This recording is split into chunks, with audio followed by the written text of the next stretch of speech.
Peter, what's Smoot-Hawley? Everyone keeps saying it caused the Great Depression, but is that really the whole story? That's a great question, and honestly, it's more complicated than most textbooks let on. The Smoot-Hawley Tariff of 1930 did raise tariffs on imports, but the economic downturn was already in full swing before it ever became law.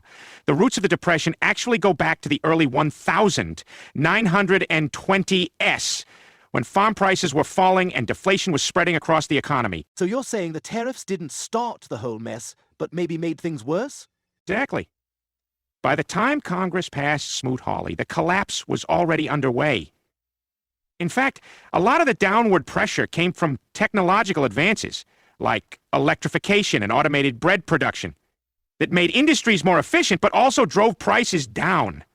This deflation hit farmers especially hard, and that's what convinced politicians to raise tariffs in the first place. Interesting. So what about the idea that tariffs killed global trade and made everything spiral? There's some truth to that, but tariffs were just one piece of a much bigger puzzle. The bigger issues were collapsing demand, overproduction, and financial instability. And don't forget, after the crash, the government's decision to devalue the dollar and seize gold had a huge impact too.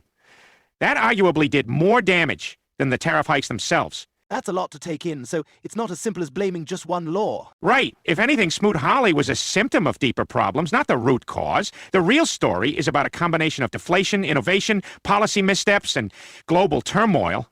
Tariffs just happen to be one of the tools used in a desperate attempt to stem the tide.